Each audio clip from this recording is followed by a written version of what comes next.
okay. Busy. Good. Busy. How about I'm you? still working at oh shoot, the names escaped me. The place. Drawn and Quarterly, yeah. Yeah. With them. Oh, that's good. It's going okay?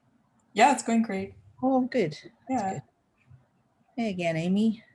Hi. Also, just one thing to mention, everything's good conversation-wise, but we're officially live streaming. Oh, gosh. I think, yeah, Mike set up a live stream to Facebook. Oh, gosh. Just as you know. Thanks. But we're all good. But yeah, it's so nice to see you, Larissa. Yeah, nice. In a post-defense calm way. Yes. Are you feeling a little more relaxed? Starting to. Yeah. It's taken a little while. I don't know if I'm fully there. It still feels like my defense was yesterday, and also like I haven't done it yet. So it's that in between space, but starting to relax a little bit more. You get a little ritual or something. Yeah, it's officially over. Yeah. A little ritual. Because it's a big life change, actually, completing these things. Yeah, and I'm just looking forward to a couple months of just calm, nothing time before diving back in the fall. Yeah. Nice. Yeah, because actually it's a very short time you have to catch your breath between the two. I'm gonna try to get a lot of rest. Yeah, really important to do that.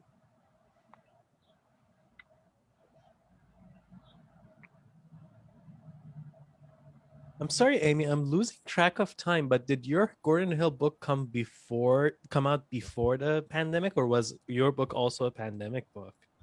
It was on the cusp. It was officially a pandemic book, but I picked up my author copies from Shelf Life the day that everything closed. So I almost made it out. That beforehand, is so sad. It was really bleak. It was very sad. Because I think that's a lot sadder than having been in the pandemic for months and months and then getting your book out, because like you're almost there. You're so and like I had an in-person launch planned. It was gonna be Shelf Life. Trynne was gonna read. It was gonna be amazing. And then had to cancel the whole thing, which was a little heartbreaking, but totally the right thing to do, but definitely a bit of a bittersweet decision.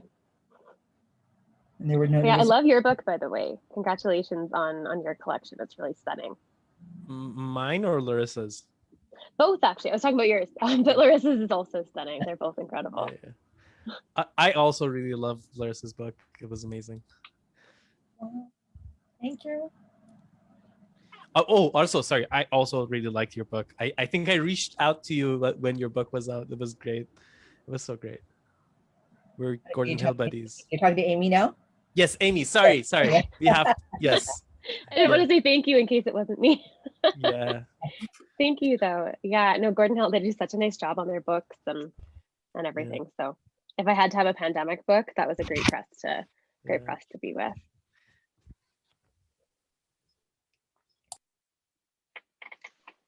All right, we were live. Good evening, everyone, and welcome to the launch of Filling Station issue 76. My name is Yanni Kroltz, and I am your host for this evening. I am on the board of directors of Filling Station magazine, and I'm also the co-host of Flywheel Reading Series, along with my partner, Mike. And Flywheel is a sister series in coordination with the magazine. So it's my pleasure to host this evening. Thank you very much for joining us virtually on this, in Calgary anyway. It's a really gorgeous summer evening, so maybe you're able to enjoy the reading outdoors. We have a number of contributors to the magazine joining us this evening, and we will be hearing from them in a few minutes. So we're going to have some readings this evening as well as discussion. And joining us tonight is Hari Alluri, Trynne Delaney, Rachel Lachmansingh, Larissa Lai, and Khashayar Mohammadi. So we're really thrilled to have them with us this evening. I wanted to say a few words about Filling Station magazine. We are an experimental literary and arts magazine operating in Calgary for over 25 years. And you can find us at fillingstation.ca and on social media as Filling Station Magazine. We are live on Facebook. So if you're joining us via Facebook, please like our page, share the page, and Amy LeBlanc, our managing editor, is going to say a few words, but I just wanted to say how gorgeous this issue is. It's edited by Canisia Lubrin, and who unfortunately cannot be here this evening, although she does send her good wishes. But I wanted to mention that you should definitely get your hands on this magazine. Subscribe. You can do that on Filling Station's website. Again, that's fillingstation.ca. And of course, you can reach out through social media to do that as well. I also wanted to give a shout out to Quirky Art, QRCKY, for doing the cover art. And they also have some art inside the magazine as well. Before I turn it over to Amy, we would like to acknowledge the traditional territories and oral practices of the Blackfoot Nations, which includes the Siksika, the Piikani, and the Kainai. We also acknowledge the Sarsi Dene of Tsuut'ina and the Stoney Nakoda of Morley, which includes Bearspaw, Chiniki, Wesley Nakoda First Nations, the Métis Nation Region 3, and all people who make their homes in the Treaty 7 region of Southern Alberta. We also invite you to learn about the land on which you live. I'm going to turn it over to Amy, who's going to say a few words about this special issue. Hey, thank you, Yanni. So just to echo what Yanni said, welcome to our issue 76 launch for Filling Station magazine. My name is Amy LeBlanc, and I'm the current managing editor at Filling Station. Before we start with our really wonderful readings and discussion, I just wanted to take a few minutes to talk about what the process of bringing this issue to life was like. So we decided to publish an issue that was only open to submissions from BIPOC writers and creators. And this was in the hopes that we could showcase some of the really incredible work being done by BIPOC creators from Turtle Island and beyond. When Canisia Lubrin agreed to guest edit the issue, we knew that we would have something pretty magical at the end of the process, even though we didn't know what it would quite look like yet. But we have 27 contributors in this issue. And between those contributors, there's narratives about joy, loss, travel, family, speculation, so many different topics and themes. Like Yanni said, unfortunately, Canisia is unable to join us this evening, but she sends her regards, her best wishes, and her congratulations to all of our contributors featured in this issue. And I figured instead of trying to emulate Canisia's eloquence for myself, I would read small sections of her editorial because no one could explain this better than Canisia. So if you have the issue, the editorial is just towards the front. But in the beginning, Canisia just provides kind of a description of what the issue is hoping to accomplish. So she says, issue 76 of Filling Station offers a resonant, exhilarating sprawl, the measure of which this editorial will attempt to bring into a kind of gathering. As guest editor of this issue, I meant to highlight works of considerable risk in terms of what the artist attends to, what the artist is willing to sense and shape, those things that are both located in the particular vision that is broached and at once outward looking, taking stock of the world, particularly given the preceding year and the difficulties and catastrophes that continue to unfold. The global coronavirus pandemic, reckonings with racial terror, and social, cultural, and economic disasters with long storied histories thrown to the fore of our imagining. When done right, this can energize form through the concern and skill of the artist, and this often makes for exceptional work. And we received many works that did such attending and investigating and recording.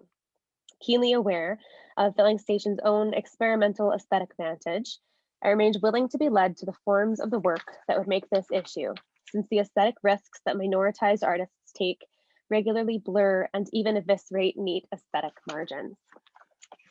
And then there's a bit towards the end that I would just like to end with before I pass it back to Yanni. She says, to arrive at these works alongside each other causes me to pause with gratitude. I am moved to think with these artists and writers included here about what might redefine the terms of artistic responsibility during a time that demands a radical degree of care and collective creation, far removed from the reductive calculus of hierarchy and the my-centric. To listen deeply with others, to others, to find a glimpse of poignant sound, euphonic and cacophonic brushing their rhythms askance, all of it to ask, and what about the end of the page? What of beyond the margins of ink and paper? Thank you so much for joining us this evening to celebrate this issue and the incredible artists and writers that made it happen. I'll hand it back to Yanni so we can get started. Thank you so much, Amy. All right, the first reader of the evening is Hari Alluri. Hari Alluri, he, him, Shah, is the author of The Flayed City and Carving Ashes, a winner of the 2020 Leonard A. Slade Jr. Fellowship for Poets of Color and recipient of grants from the BC Arts Council and the Canada Council of the Arts. His work appears in the Watch Your Head and Pandemic Solidarity anthologies, as well as recently in Apogee, the Capilano Review, Prism International, The Puritan, Tinderbox, and elsewhere. Please welcome Hari.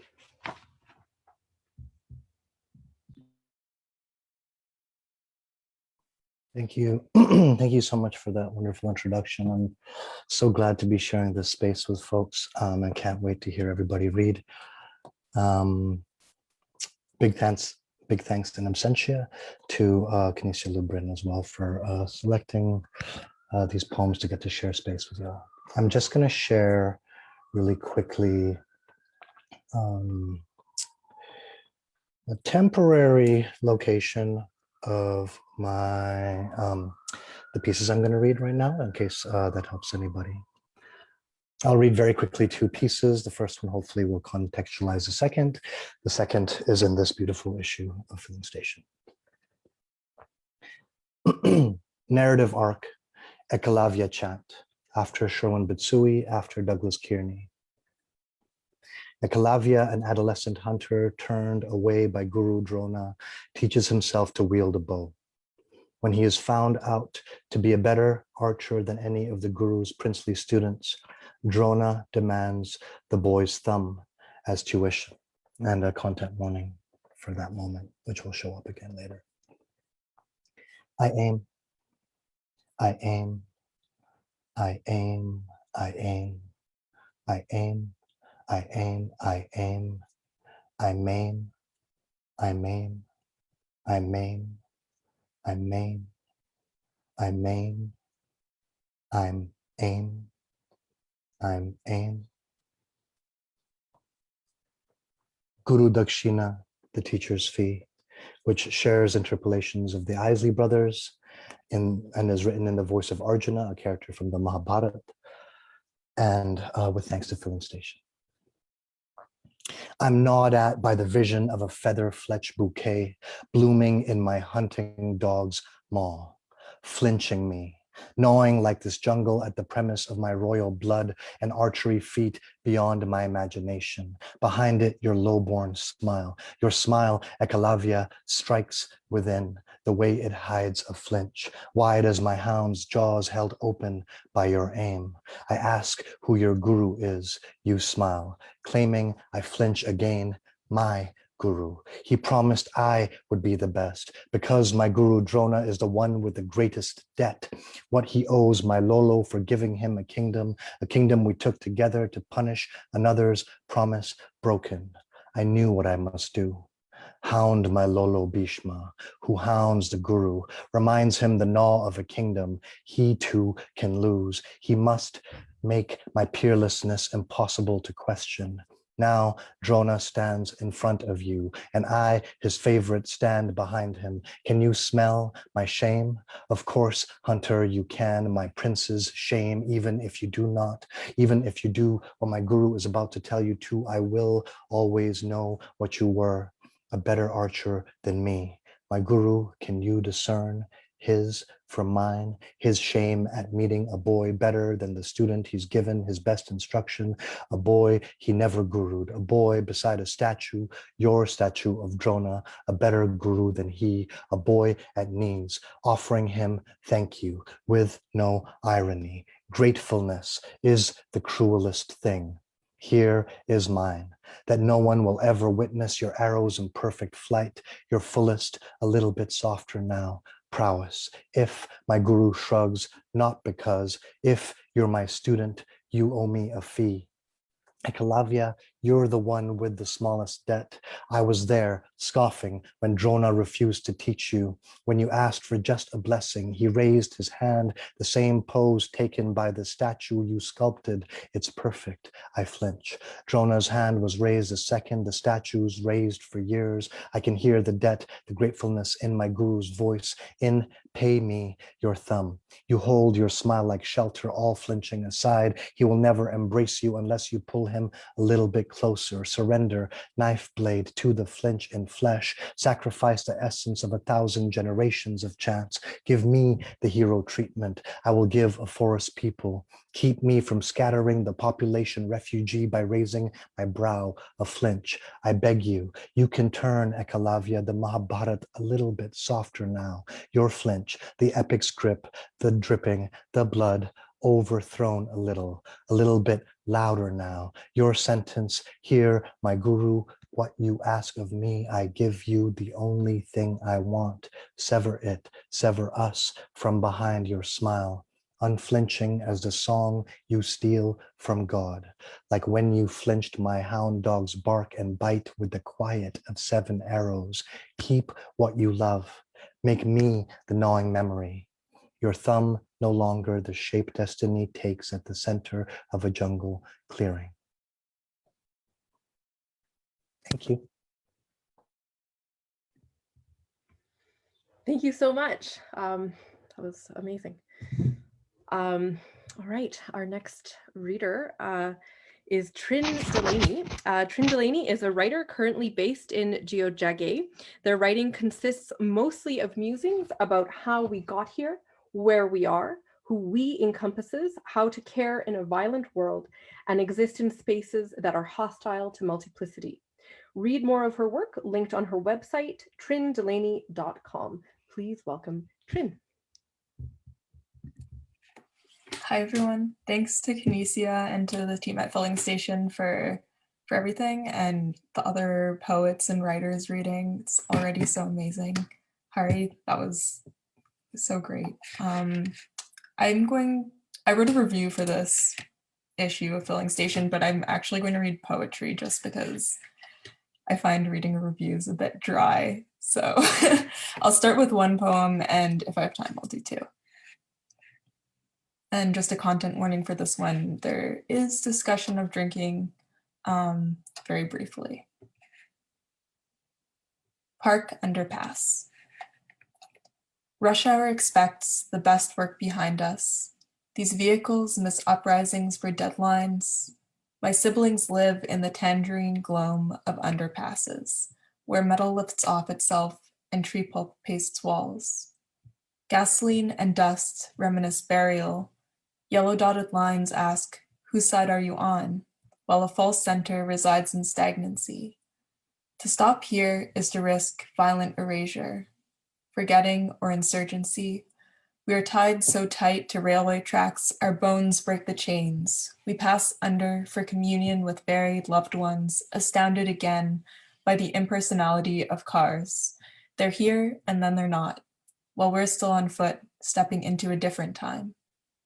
Speed of lightness moves too fast to observe a world attempting growth from aestheticized rubble, accented with chicken wire. No one has to tell us there's no way to fly here. We know. We become the wind. Clark Underpass. The only time summer 2020 became, I was drunk under, passing, under, taking the journey home, rode bareback striped in sunlight on my screaming Facebook Marketplace bicycle. The sunlight was actually fluorescence rather than sunlight, and the summer was actually hell rather than all the things I saw down here that lied mundane while context forgot. A can of shaving cream, 3 toothpastes, and 4 razors. The man wearing expensive neon running gear who could not hide his pissing in any corner. Bits of barbed wire. Every time summer 2020 became, it was midway, a concrete fence swinging, open to heaven, relief to radiance, whatever is lost to the sonic air underneath, heathed to matter, I understand, only and all and every construct alibis for the pavement, which rests immaculate of sin. Maybe sometimes rain brings out the stalactites, concrete reconstructs against supremacy of archways, condemns the new world, snails make their way across yellow and white lines, sprinting slow so they won't drown in muck, but crushed on that supine pavement, too small and without memory of their meaning, still knowing that they meant. Saint Laurent Underpass. There are two sides to everything, and both are wrested through. So what's over there could be here, and over theirs and here's might not be the point at all. Cosmos hide the exit, a traffic circle for bikes, and a reminder of how little grass is allowed to grow long. I litter my lungs with asphalt and exhaust. I'll cop out something more solid someday, but for now, all I have is this unsolicited advice. If you show up early, no one will know how good you are at falling. They will all praise how grounded you are. That's the end of the first one. So weird to do this on Zoom. I haven't been to very many readings. And the second is called Wharf Rats, and it's about St. John, which is a city I grew up near in New Brunswick. And that's where a lot of my family still lives. And I haven't been able to go back there in like a few years, but I will be going back in August, which is very exciting. Wharf Rats. My dad told me a story about growing up in St. John. When I was a kid, the wharf rats were as big as cats, and they'd steal your dinner. I grew up far away, and there were only spiders. Spiders are very polite. They let you go to sleep with a full stomach and only sip your water when you're not looking. As a kid, I dreamt I was a mermaid, because even with lessons, I never could swim. Maybe it's because I'm built to sink, or maybe it's because it reminds my DNA of the Middle Passage. The Bay of Fundy has the highest tides. The ocean salts the road at the Caves Chowder restaurant. It's long enough between visits that I can see the difference. Red caves and cliffs are already crumbling. All my friends left this place because it was killing them. Same. That's why I only go back in memory. Do we call the place that is closest to homeland home, heart, or wound? Or do we wait for something else to emerge from the gape of vocabulary's future? The wharf rats are the only ones who are doing fine in St. John, New Brunswick. Their little hands so human but not, and their bad teeth don't cost them a job. I will join them when the ocean's safe again. In the future, I share fish and chips with wharf rats as big as German shepherds curled at my feet. We love each other, and all the pulp, paper, oil tycoons have finally died or left, and the goddamn racist lobster fishermen have finally fucked off. The abortion clinics open back up, and I can visit my grandmother on weekends. My little cousin is getting so big. Finally, I can live in this place where my relatives survived, while wild blueberry fields overtake us. Wild blueberry fields overtake borders. So all across the bay, fields and forests and beaches and ocean turn red in late August. Finally, not because they are soaked in blood, but because this land is so sweet in its healing. Thank you, everyone.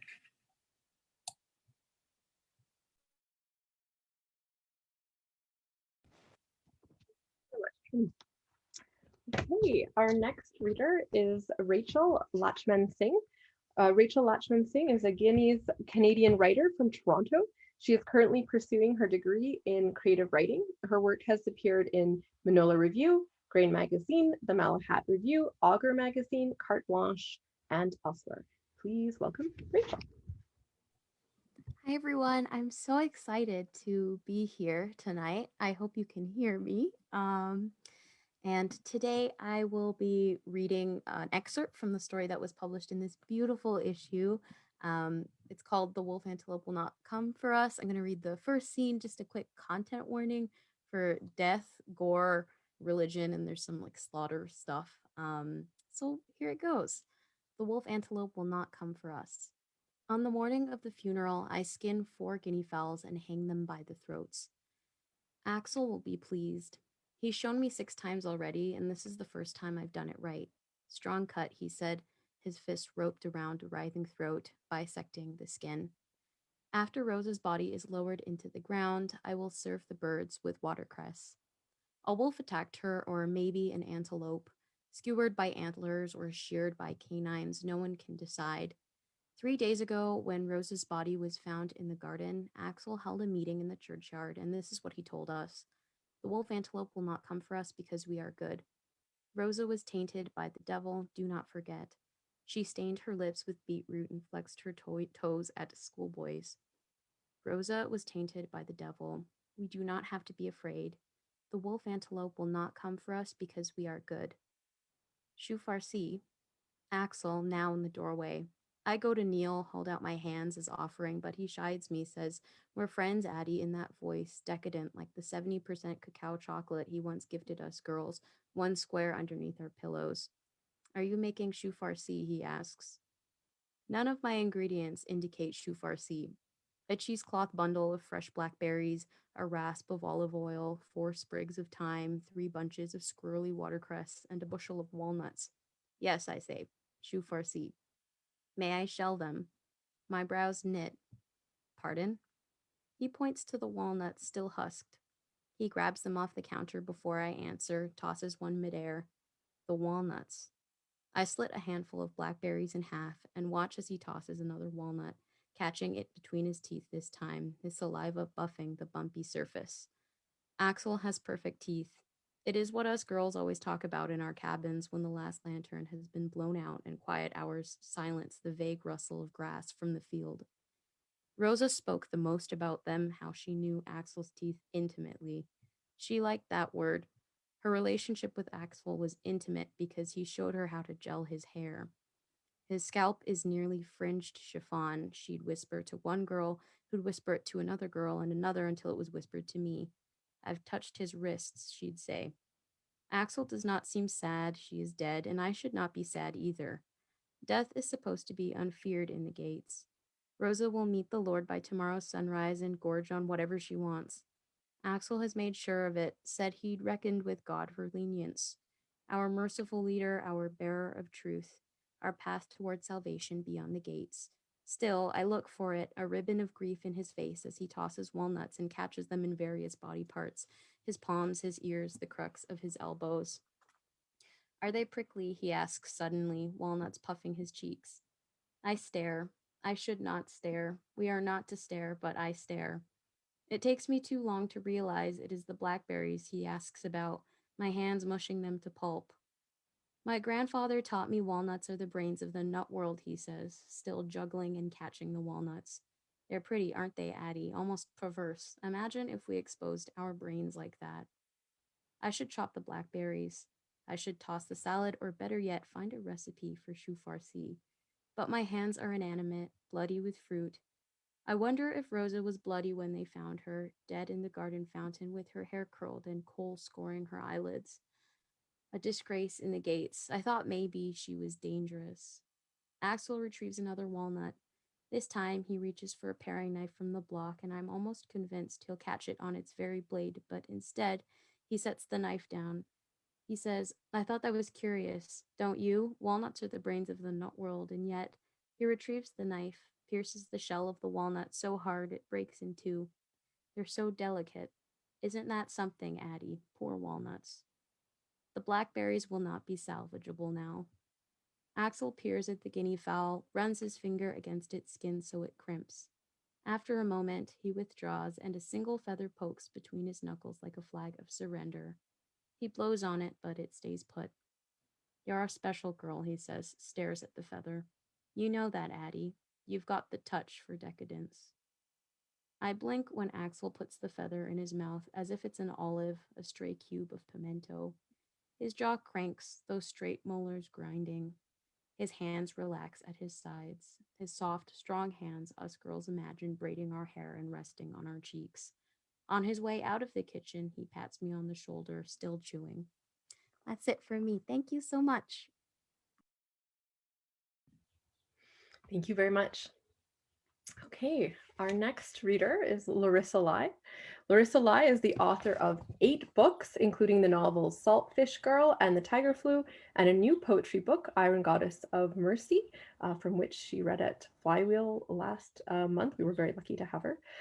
She's a recipient of the Jim Duggins Mid-Career Novelist Prize, the Lambda Literary Award, the Estrella Award, and finalist for the Dorothy Livesay Poetry Prize, the City of Calgary W.O. Mitchell Award, and the Books in Canada First Novel Award. She holds a Canada Research Chair at the University of Calgary and directs the Insurgent Architects House for Creative Writing there. Please welcome Larissa. Thank you so much, Yanni. It's a real honor to be here and to be reading with such a wonderful group of readers. Thank you so much. Thanks to Amy as well, and big shout out to Canisia for putting together this beautiful special issue. I'm going to read my 2 pieces from the special issue. So content warning is probably the whole thing. So here's the first. They're fragments. They're sort of these kind of wackadoodle letters in the style of Iron Goddess of Mercy, although these ones are not included in that book. And the first one is Dear Fulfillment Center. Dear Fulfillment Center, some of your heart acquiring commodities for God. My cod dishes business when every hot button clicks its heels and sends me back to Kansas. What tornado whirls my ground away? All those fragrant quarry workers slow blasting mountains, leveling the playing field to make homes on colonial land. The task at hand? Blasted up slow in Hong Kong to reclaim as land the wide harbor first claimed by colonial gunboats, drug lords stashing tea and porcelain, but laying hoard on us. Don't fuss, blast it up fast on Turtle Island, extend the white man's arm to harm other brothers, sisters, animals, land.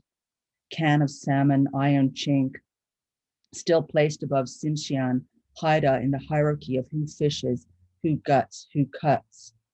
Could your fishing village, long since buried beneath gravel then concrete, return your fingers to net different fish? Not plastic flowers, garments, chips, fits, or data, pure as info, streaming Pearl River silt, but the fish of the Dow traps for happenstance, a chance to dance with a different brother. I hover, sipping salt from a colder ocean, North Atlantic chilling someone else's middle passage. All those ghosts she fried, then swallowed, hoping to get back what he took, only to find out too late how hungry they are, how they can eat and eat and eat without satisfaction, only traction for further hunger, deeper and cheaper, plowing under everything in their path. What psychoanalysis could fix this? Magpies chatter, chase every glittering thing. I cling to the key I see. When the man wants it for his representation, I swallow it. My stomach acid tarnishes its ghost for yet another boast. She eats, he eats, I eat, and still the dumplings are frumpy. I'm grumpy, slumped in the doldrums of the wrong autopoiesis, spiraling clockwise down the closest drain. What fish wishes this? Scales or chainmail? Letter, chances, bobbing, bottle. And this is the second one. Dear bully, smashing dishes in the china shop, no cops will stop you. Her fingers, no matter how nimble, have no power against the social currency of your story, gory and sorry as if you'd lived it yourself in the realism of some other mother's modernity. Burn the stern of the boat she's fresh off. You know she won't fight back. Her allegiance to the story's truth is too rooted for her own small anchor finding harbor for a second in your daughter's waters. The arch of your patriarchy's two-faced. If you protect her sisters from the colonizer, do you think you can treat her as you wish? A fish to be split, salted and laid in the sun to dry? You try. Fry her ghost for a deep, sweet treat, the dough of every coffee shop's donut. She might be sweet or salty when you gulp her down. The feats to eat her and take her rage, Supplement your vitamin as cage for the stage of your hour, the glower of subaltern power, glamour covering a hunger plated, but never sated, no matter how many Michelin points above. How many armies must we sisters birth for you to eat? I'm beat. I hang the sheets to bleach in sunlight, wait for moonlight, another turn of the Dow, swimming for another how, only momentary, ferry my passenger across rivers of lava, stars or milk, seeking play for yet another way. Old dog bears canines, sprouts teeth for children, feeling bitchy. And that's it. Thanks so much for listening.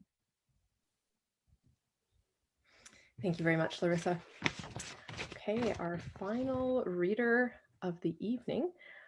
Khashayar Mohammadi is an Iranian-born, Toronto-based writer and translator. Please welcome Khashayar. Hello, everyone. I hope you can hear me. And I'd rather read more and talk less, but there's one thing I need to say. This piece is about political prisoners, and it contains the names of executed political prisoners. It's called 2 Centuries of Silence. It was submitted as a poem and got published as nonfiction, which is interesting.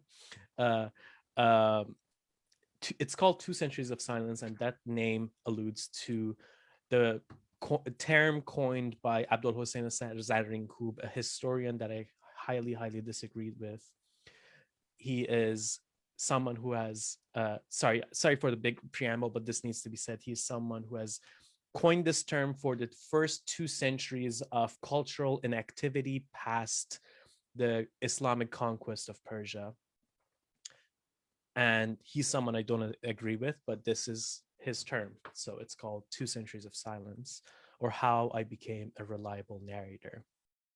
Dedicated to Naveed Afkari, executed 12 September 2020, and dedicated to an entire generation of political prisoners cruelly executed by the Islamic Republic of Iran. 3 generations of doubt ago, maybe our grandparents knew, or maybe they also swam in this uncertainty of their future. Maybe it was the first mullah or the second or third one on the podium, or maybe there was no mullahs involved. Maybe Rome was built in a day, and republics or nation states of their own that no coup d'etat or nationwide unrest can touch. But mullahs await second comings too, the imam as present, not manifest, huzur versus wujud, sun behind the cloud as classic allegory of palpable absence. Other times UV light, never seen but felt, heat as divine faith in the heart of aspiring youth.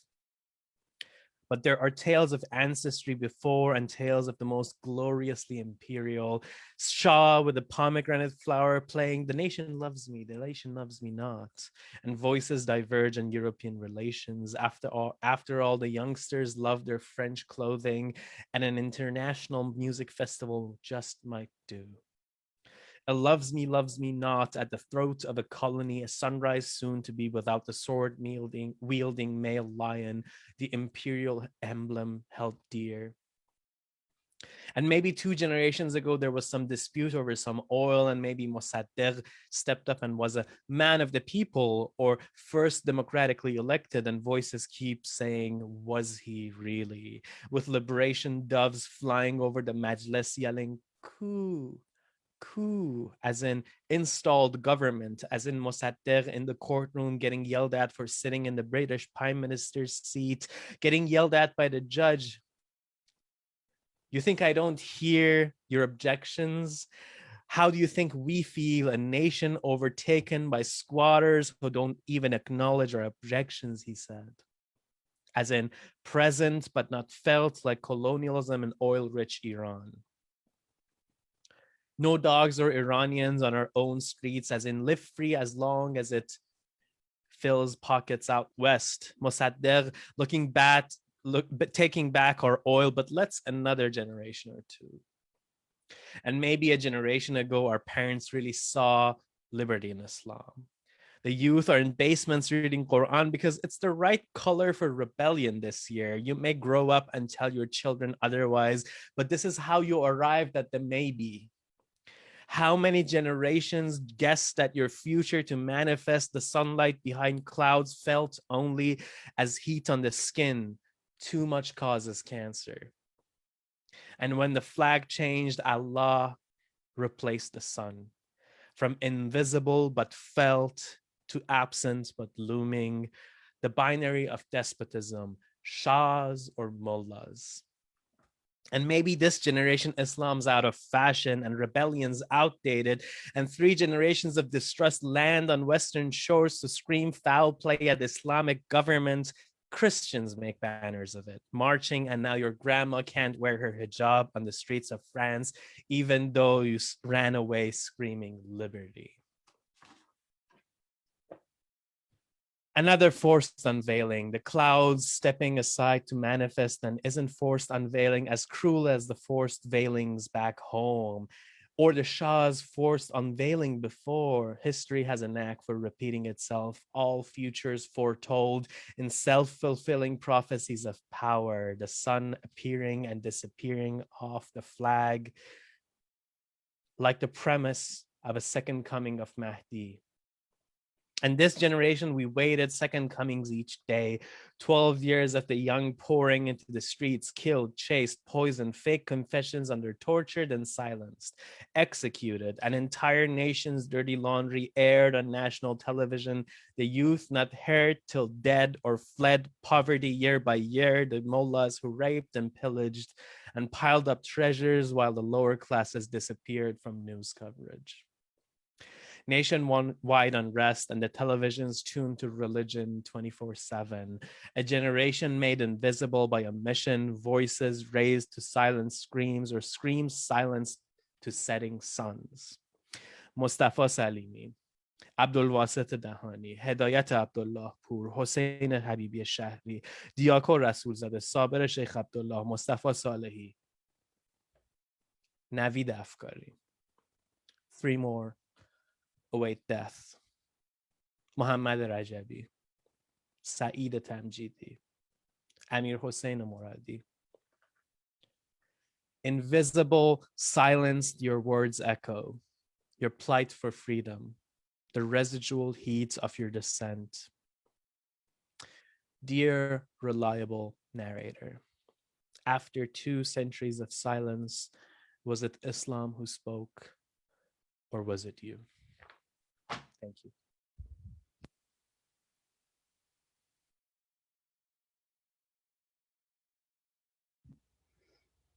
Wow, thank you so much. Very powerful. All right, so we're going to move from the readings to a bit of discussion. And I wanted to just quote Canisia in framing this issue and in going into the questions. And we had some participation from over social media and from our editorial staff in asking these questions. So to frame the issue, issue 76, it was conceived and produced at a particular moment, and as Canisia writes, during the pandemic, reckonings with racial terror and social, cultural, and economic disasters with long storied histories thrown to the fore of our imagining. She also discusses choosing pieces for this issue through the lens of the experimental, and that's where I want to start. Because of course, Filling Station is a magazine that publishes experimental work. And my question is actually directed to Khashayar, to Kramer. And it's about, and it's so interesting that you said that you had submitted your piece as a poem, because I was going to ask about, thinking of your piece as nonfiction and thinking about it through the lens of experimental writing. How do you see yourself writing the experimental, or how does it play into this? Maybe you could speak to that. sorry, I would just like to say one small thing, which is that I am having a very strange bit of vertigo. And sorry if I seem a little bit off, because I am like, my vision is darting a little bit. I'm mainly a poet. I very rarely write creative nonfiction, and I submitted this. I know in Canisia I submitted like 6 poems, and it was very, I don't know, very interesting to me. I understand that this is. I understand the importance of this as a piece of CNF or creative nonfiction, but I personally submitted. I consider it a poem. This is a poem for me, and it's a prose poem. It's a stranger poem, but I write poems, and this is how I write. If it is, I am very. If it is perceived as experimental, I appreciate it, but I don't necessarily sit down to write experimental. I guess like that's one of the things. Sometimes like the whole frame that you're referencing is too far reaching to be written in like more traditional frames, and this is something that we all saw in like Larissa's works as well, which is, you know, and on everyone's, but like you see like when it's too wide, it somehow like becomes experimental in itself in a way. Anyway, sorry, I hope I answered some of your Yes, of course. Yes, thank you very much. And I'm sorry you're experiencing vertigo. You need to take a moment. And I'll open that up to the other readers as well. How do you imagine the experimental? Do you set out to write experimental poetry or nonfiction or fiction?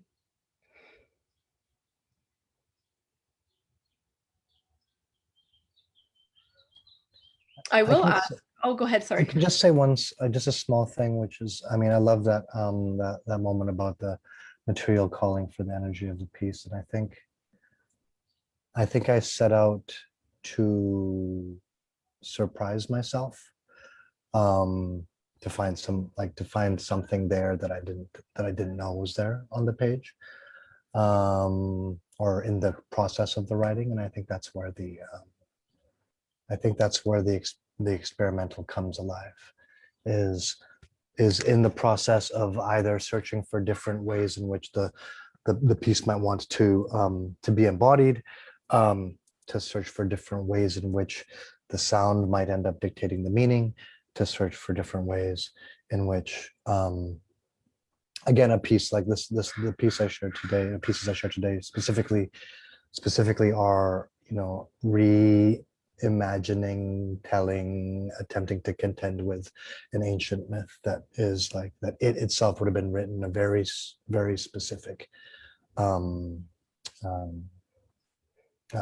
rhythm, and with a bunch of it was written in slokas, for example, the Mahabharata. And to kind of like, the experimental sometimes comes up as whatever I think of as experimental is, I may be thinking about trying to contend with something, or to kind of like push against or cause a friction with the material that I'm working with. And so that would be, think of it. Thank you. Okay, I'll leave that question up. Or Larissa, did you want to speak to that? Oh, sorry, I think you're muted.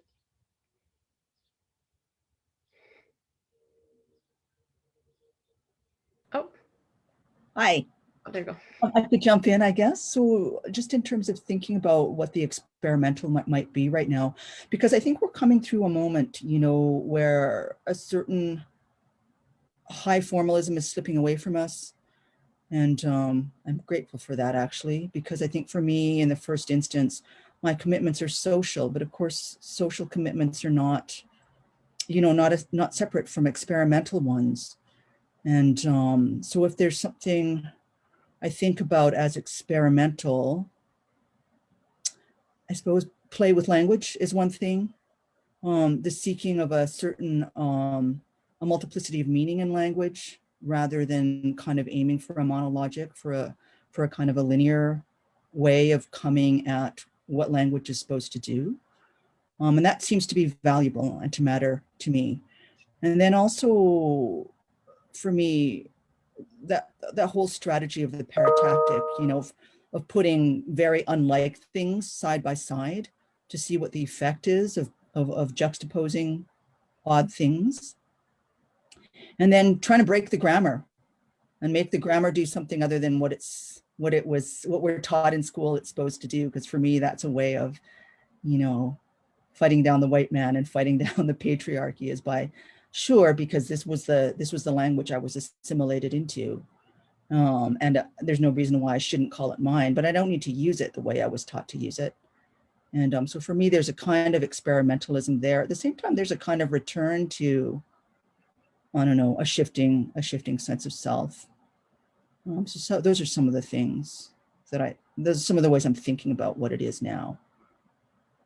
I think the experimental is changing, like really quickly in the present moment. Thank you, Larissa. And of course, we can return to any of these questions or themes, but my next question is about collaboration. And Trynne, I thought of you because you wrote a book review, and that's a type of collaboration. More broadly, I'm wondering if you could speak about your creative process and about if collaboration is part of it, or how it is part of it. Yeah, well, this is a great question because I was like recently in a place where I was like trying to describe how I think about all artistic work as collaboration to someone who was like, no, it's like the artist is a lone genius. And I was like, that makes no sense to me. That's such a like individualistic way of thinking. Because you're collaborating with everything. You're collaborating with the book, you're collaborating with your environment, the food you're eating, like the pen you're writing with, the paper you're writing on, or computer or whatever. Like it's all mediated through collaboration, and you have to find different ways of collaborating with, like Kramer said, different forms of like material.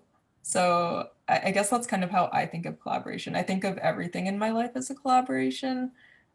Ironically, I find collaboration very difficult because it's hard for me to like relinquish control or also like communicate with others. So like I haven't done a lot of collaborative work, but I just submitted a project that I'm working on with my sister today to a magazine, and she's an architecture student. So she did like a bunch of maps of the peace and friendship treaties and like different Black environments on the East Coast, like from our history. And I wrote like poetry, and we kind of like intersected in a really cool way. So I don't know, like those are my thoughts and where I'm at with collaboration right now, but I'd be interested to hear what other people think. Thank you. Yeah, indeed. If anyone, any other thoughts on collaboration, if you're in an active collaboration right now? Well, I think collaboration is making a huge comeback mid pandemic. If you see like, I personally have seen a huge spike in full length, chapbook length, any length collaborative manuscripts coming out, and you see so many more. I think a lot of our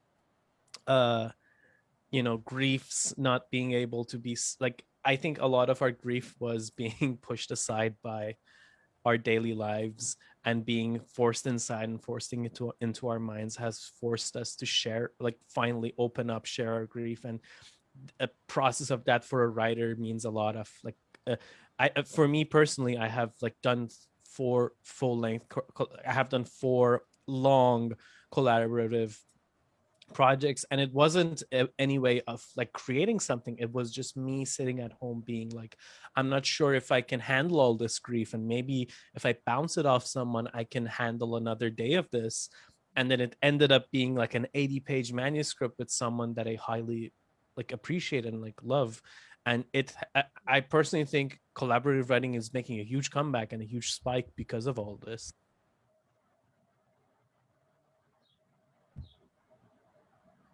Has anyone else had that experience over the course of the last little while? Hari, you're nodding.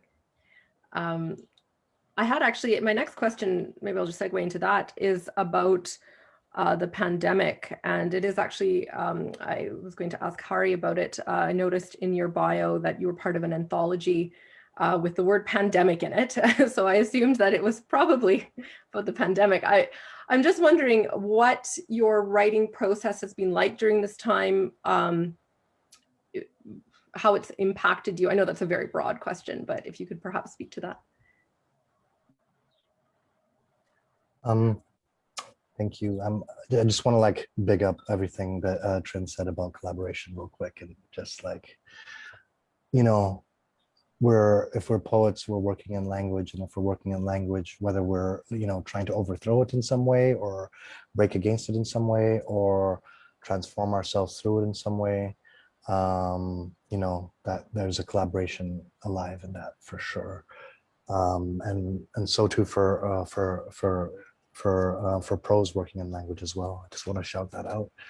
I want to shout out, yeah, I went through in this moment, like one thing that came up was like multiple groups of folks writing together, you know, and I just name check a couple of them, and it'll by no means be exhaustive, but like BIPOC writing party started by two folks, amazing writers, Serena W. Lin and Faith Adiale, like started a one-time BIPOC writing space that happens still every Monday, everybody in the house, every Monday at 5 p.m. Pacific. And they started as a one-time thing, but the response was so huge that it just kept going every Monday since the beginning of the pandemic and continues till today. And so my writing is definitely shaped by that space. It's shaped by community building artworks that was created prior to pandemic and was in existence for years, and then turned into a space where free online workshops were provided multiple times a week. And one specific thing that I love about that project is is an attempt to and an active reaching out to frontline healthcare workers and like having them share experiences through that. Just shouting out, there's like a group of folks who are here who I only met because conference went online, and the strange thing about it was that because of that, this Voices of Color crew ends up being able to spend our time like in larger rooms at the same time, you know, like I look forward to us meeting each other and hanging out, and like that, just like that all of us could be in this room at once, in conversation where the process became collaborative. We wrote a collaborative piece together, as well as just like the whole space of supporting each other and being in communion with each other in our own but shared creative processes. So, and the digital sala, which like a friend of mine sent out a text and a tweet, and within 2 weeks we had the beginning of a month-long Filipinx literary and non-literary community festival that just kind of like existed and was actively non-centralized, actively experimental in the way we worked with each other, and like transformative for me, you know. So I think there's been some amazing ways in which these deep needs of ours, I think, you know, Khashayar specifically talks about like the way that the deep isolation led to more reaching out for each other, you know. And I think there's something that happens with just being able to have the space to even sit with each other and write with each other at the same time. This is like a terrible metaphor, but I'm going to use it because it's happened to me in real life, you know. I used to train martial arts when I was a kid. And I can do more push-ups with all of you in the room than I can do when I go to do push-ups by myself, you know? And I think that there's something powerful about that. Sorry for the martial arts metaphor. Also not sorry because I come from. Thank you, Hari. Has anyone else found the pandemic, like had a similar experience as Hari in the pandemic, as far as kind of, it almost sounds like communion in a way, like finding communion or creating community. Maybe Rachel, I'll ask you, because in your bio, it mentioned that you are studying. So you're having the experience of, being a creator and being a student. And I imagine that your online life is intense. Has that impacted your writing or your process? Yeah, I've actually found, which is really weird, that I've been writing a lot more than I thought I would. And I've certainly not been like trying to write a lot more, but I think I really like what's being said about like community. I think that has really like helped in balance and also continuing the production of creative work. As somebody who did their I just finished up my second year online. That was really difficult as a creative writing student, because I think a huge part of writing, like we've been discussing, is community. But it is interesting in the little ways that we can find community online and find things a bit more accessible now. And so I definitely think that online has opened up more avenues to communicate with others in a different way that I think has allowed me to sit back and try new things that I may not have tried as much before. For example, I've been in the pandemic writing a lot more flash fiction, which I may not have done as much of if I hadn't had some time and a bit more of like a community to really engage with. I found that I've been able to find a lot of great literary organizations like in the pandemic, because I've been seeing a lot more stuff and events online. And so that's been really great, I think, community building, especially as somebody who has lived a lot of their life online this year. That has been helpful to sort of have a bit of like person-to-person communication, especially because I think writing is such a communal experience. No, certainly in the pandemic, just having events like this, with people from across the country in real time is kind of extraordinary. So, and speaking of kind of different communities, I wanted to ask a question about the different communities that you individually may belong to, perhaps creative or academic or otherwise. How are they impacting your work? Or and I'll direct this question at Larissa, perhaps. So how are the various communities that you engage with, how are they coalescing, or are they? Right. It's been such a strange time for me, Yanni. I don't know how to describe. It was really wonderful hearing Hari just now talk about the way, I was really moved by the way Hari connects with the world. It's really beautiful. And I wish I had more Hari nature in me than I do. So for me, the pandemic, I mean, it has been weirdly isolating. But in a way that's oddly made me realize that being a prof is weirdly isolating. And so it has been for a long time. And if there's something about what the pandemic has brought home, it's many other people who I know are now living the way I've been living since I started working in the university. Isn't that awful? That's so sad. And so then the communities, it's not that I'm not connected to community. Community's always been really important to me, but it's also been difficult for me. You can hear that in my work, that I love it, and I also really struggle with it. I don't know why. It just seemed to, it matters, and I'm awkward in it. And what has been happening in the pandemic is folks have been organizing like crazy. And so there have been events. I mean, you've been doing a lot of organizing, Yanni. And I know Yeah. Amy has been too. And so I've been fortunate too, because I've been invited to take part in a bunch of different kinds of events, speculative fiction ones, experimental poetry ones. I've had good relationships with people in like little regional festivals and stuff like that. So like in Regina or in London, Ontario, or like small town folk will call me up to give a little workshop or do a little reading or whatever. And I've been enjoying those kinds of connections. It's hard in the Zoom for them not to feel, even when people don't mean to be formal, there's a sort of formality of the structure of the box. And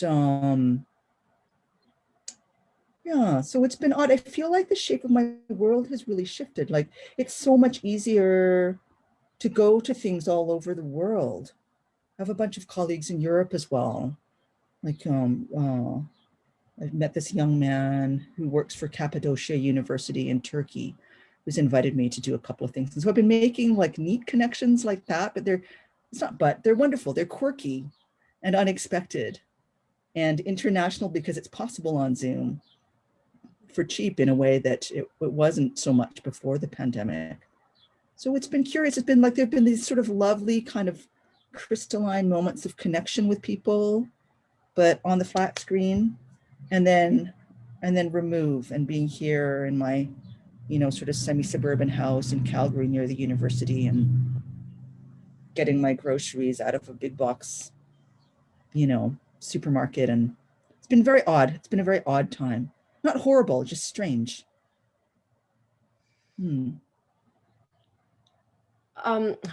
Does anyone have any, I kind of want to follow up on that, but does anyone have any thoughts on community in their own practice, or the various communities that they belong to? And if that's shifting, now I guess everyone is part of a digital community that they might not have engaged with previously, or various digital communities.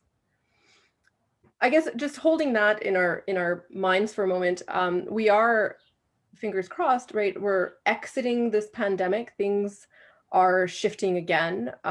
Some people are, really excited to get back to normal, quote unquote. And of course, what does that mean exactly? Logistically, running a reading series, we're still not sure. Are we meeting in person in the fall? What happens there? Can we invite people, to speak? Do we do a hybrid model? But I guess more broadly, and I'll just open this up to everyone so you can just speak to it. What happens next, right? Like, how do we proceed? What goes on? We're going, we're being vaccinated. What's next? What do you see? Big question.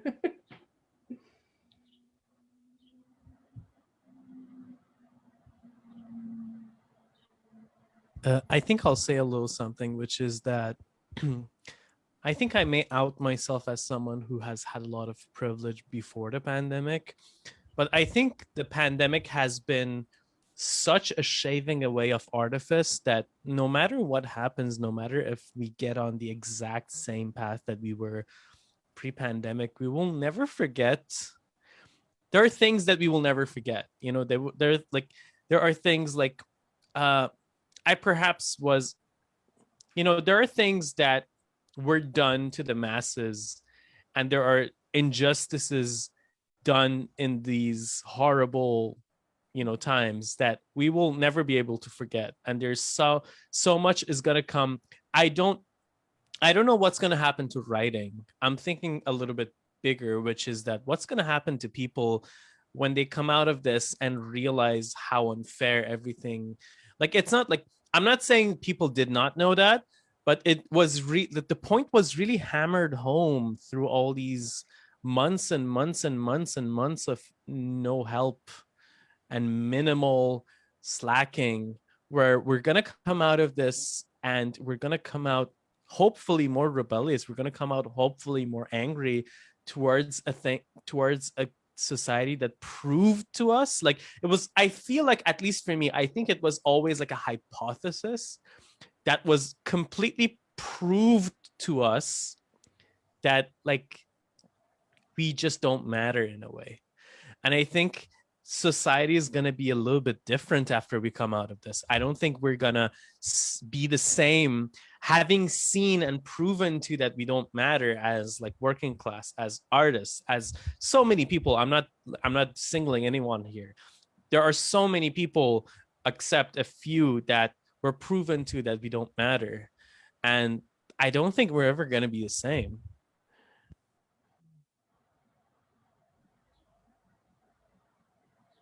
Any other thoughts on that?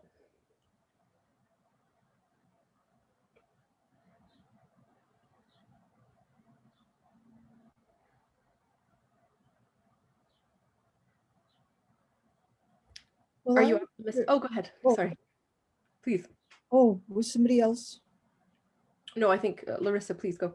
Oh, I mean, I have a sense, I think Khashayar is right in the sense that to some of these larger forces, the people, like the forces of totalitarianism have figured out how much they can get away with. But also, I think ordinary people have figured out how important we are to each other in ways that, I mean, it's not, it's not for me that friends and family and colleagues didn't matter before, but just having been so isolated for so long, I feel like that sense of, oh, my people really matter is actually quite intense. But also, I'm very conscious of having become quite agoraphobic. So I'm afraid that people might matter more to other people than they did before, but will be less able to express that because we've been so accustomed to pushing people away in order to care for them, that weird paradox, right? And I wonder what that will build in terms of, in terms of relationships, like just on the daily. And then also, yeah, Khashayar, I'm so concerned about how that might be further manipulated, because governments have had to manage populations, quote unquote, for our own good. And weirdly, those of us on the more progressive side of the spectrum have agreed to that out of care. It's going to produce some really strange, I don't know, strange relationships to authority, maybe, and to being organized, and also to like all the data stuff, that they've been doing to us anyway, has become so intensified, right? Because we've had to do everything online. So they must have been collecting like just a shit ton of data on us, right? Over this last year and a half that can be used like biopolitically, I mean, to manage us even more intensely than we're already being managed. I think it is going to be very different. I think we have no idea.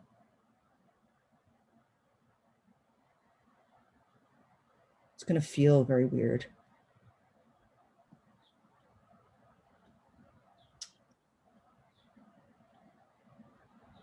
Yeah, Hari just made a note that he gave his email over to organizations more than ever before during the pandemic.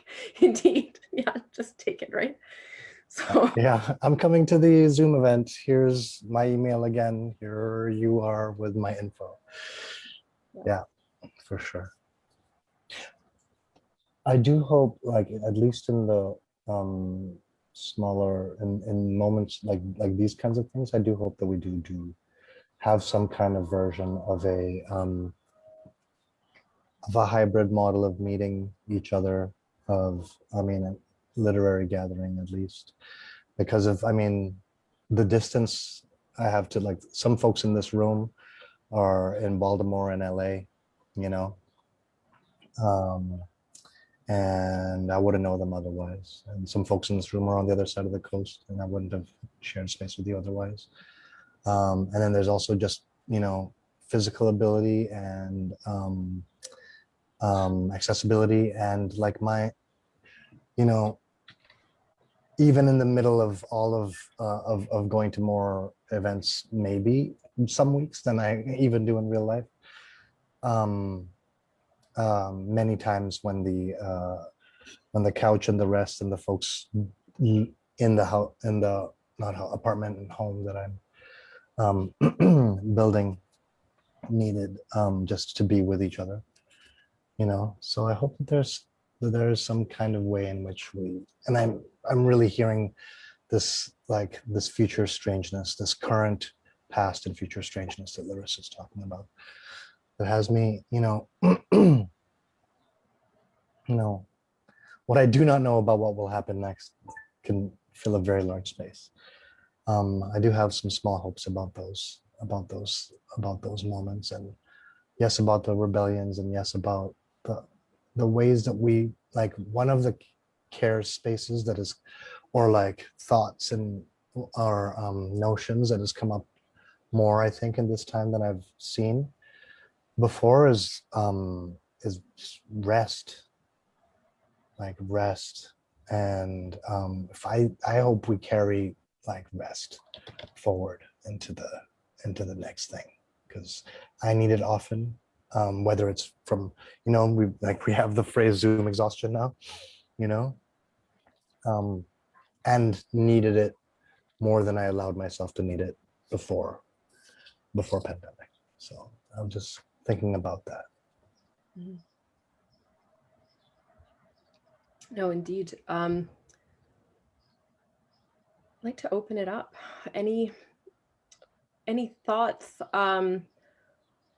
perhaps future projects that you're excited about, any of you looking to the future, anything that you want to share?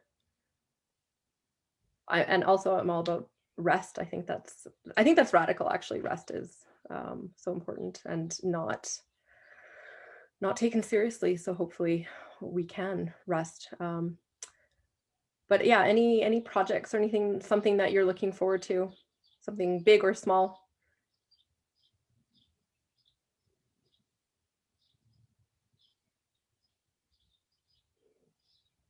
I guess kind of following what Harry was saying, I'm looking forward to taking a break, because I feel like during the pandemic, I've just like pushed myself to do larger projects, but then also like all these different things have compounded, and it's like, oh, I'm on Zoom, I'm on my computer all day for work. Like, when do I have time to rest? And that time gets smaller and smaller. So I'm taking time off in the summer, and I hope that that's something that other people feel okay with doing if they need it.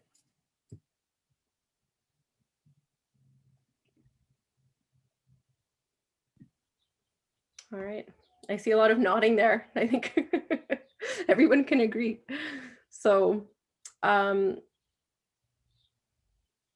want to thank everyone. If you do have any final thoughts, I'll just say a few words as we kind of wrap up.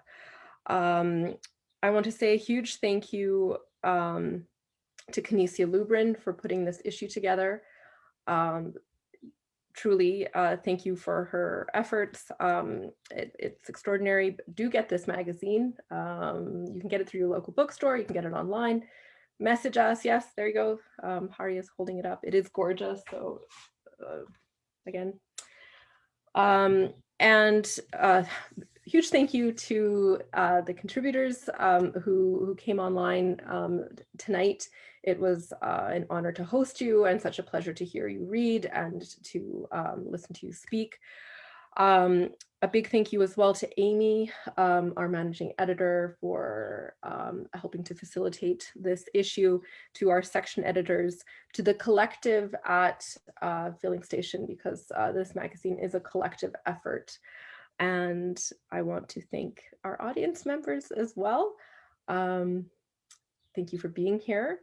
And one little plug for Flywheel. We return in September with readings from Bertrand Bickersteth, Marcello Di Cintio, Rona Altros, and others. So we're excited about that.